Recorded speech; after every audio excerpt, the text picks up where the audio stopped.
Hello everyone, hope you all are doing fairly well today. I wanted to make this special video about episodic ataxia that I have not covered yet.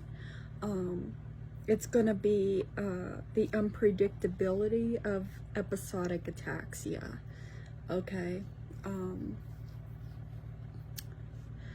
One thing that people don't seem to realize about episodic ataxia is truly how, and even online when you research episodic ataxia, it's totally like misleading because it leads you to believe it's not really that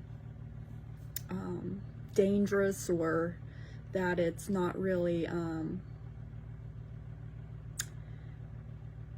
it doesn't shorten life expectancies. It's not really like serious ataxia. But when you come to think about it, episodic ataxia can be indeed dangerous. And that's what I want to cover in this video. I just want to share my experience with this and translate it into a way that you'll understand it and how the episodic ataxia works. Okay, so like I was saying, it doesn't seem to shorten life expectancies per se, like some other types of ataxias that have consistent progressive symptoms, and just that. It's not unpredictable, you know, you don't have these crazy symptoms up and down, and like with episodic ataxia, you just slowly progress over usually a number of years. But I mean, progression rate just depends on the type of ataxia and the individual. But with episodic ataxia, it can be very unpredictable, and this can indeed be dangerous. Okay, and even online fails to say, you know, how dangerous it can be. I have not seen anything online saying anything about the dangers of having episodic ataxia or anything related to that. But when you come to think about it, the person experiences sporadic bouts, sometimes called attacks or episodes, and it could be very unpredictable and sometimes aggressive. So a person with episodic ataxia may suddenly feel okay and, you know, have a normal walking gait. They don't appear to look like they have ataxia at all, or even, you know, they're walking around, they're just like everyone else, okay?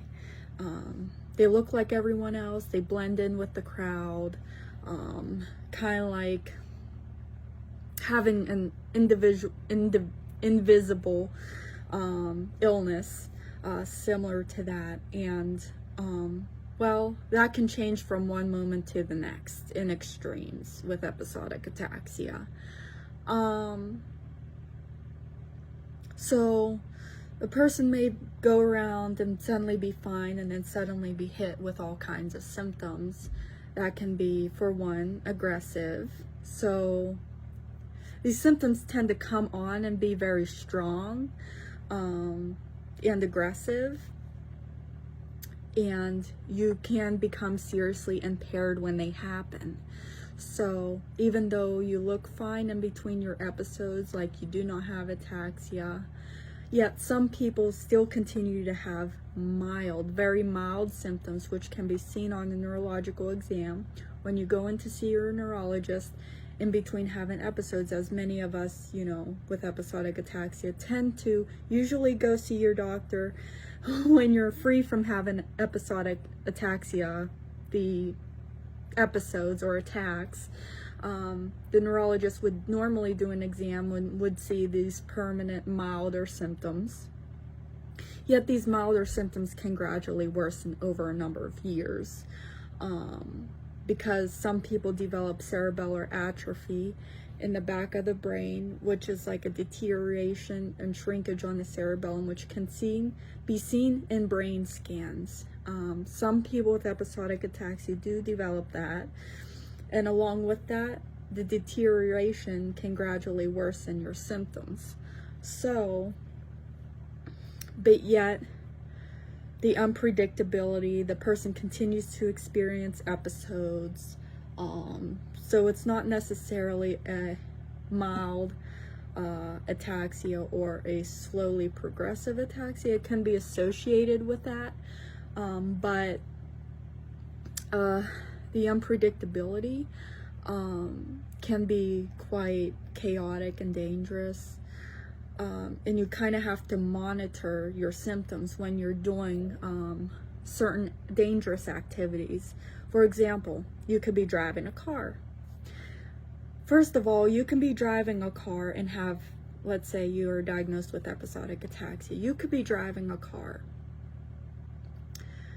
You feel fine when you're driving, and then all of a sudden you get hit with all these debilitating symptoms out of nowhere. Symptoms can be triggered by various things. Maybe you had a lot on your mind and that brought it out. Maybe you were under a lot of stress that day and that brought it out. Maybe you were doing too much in a day. You were running around from this store to that store, you know, and you were fine for a moment, but that brought out the symptoms. And you were driving when the symptoms came about. This can be dangerous, especially if it's associated with vertigo and lack of muscle control and even seizures, because you know how dangerous seizures can be, and seizures can be associated with episodic ataxia. A person with episodic ataxia normally experiences sporadic, unpredictable yet sometimes aggressive attacks of ataxia, where they may experience lack of muscle control, coordination, balance, nausea, vomiting, vertigo, dizziness, sometimes seizures, and sometimes paralysis affecting one side of the body, speech problems where they have trouble talking, they have trouble coordinating their speech, you tend to like slur when you try to talk. I know for me, sometimes during my episodes I tend to slur, and sometimes my voice even changes when I have an episode. And it just affects every muscle in your body. It does not only affect your legs. Episodic ataxia affects your coordination of your arms.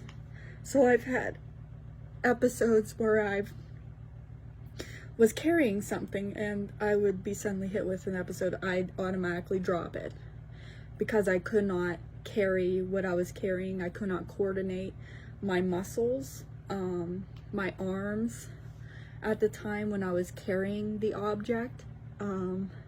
So I've had instances where I've had to drop things because of being hit with an episode, where previously, you know, I would carry things and I was doing fine with it. People with episodic ataxia can have persistent attacks as well. So it's not like you have an occasional attack necessarily and then the rest of the time you're okay. Some people with episodic ataxia can have persistent episodes.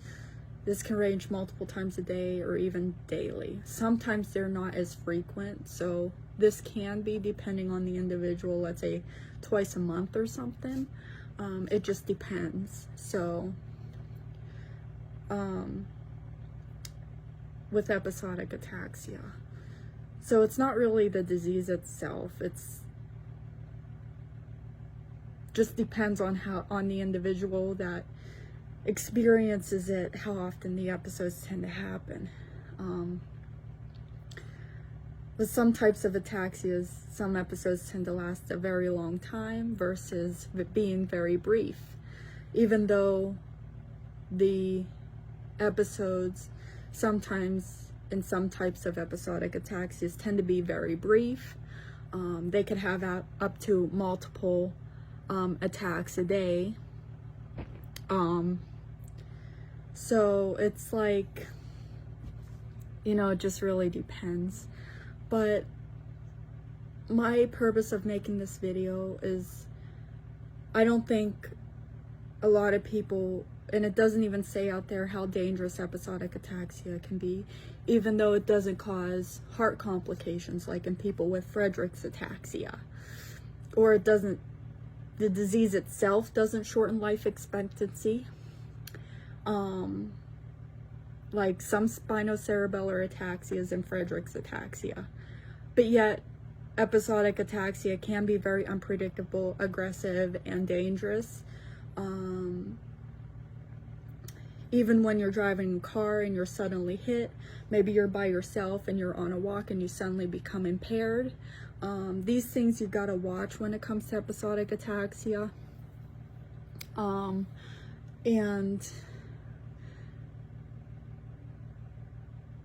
I know many people, like if it happens to me, and I still drive because I know this, when I'm on the road, I tend to do my best to pull over when I can, but a lot of people with episodic ataxia tend to experience this brain fog during the episodes, meaning that they can't really think that clear, which can also be a dangerous aspect in episodic ataxia. If you can't think clearly and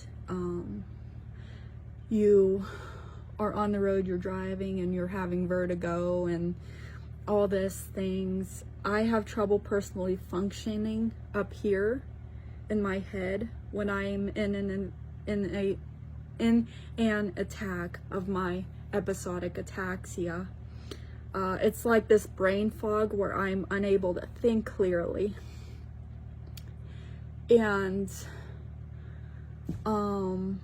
during an attack, I just lose all functioning, basically, sometimes, you know.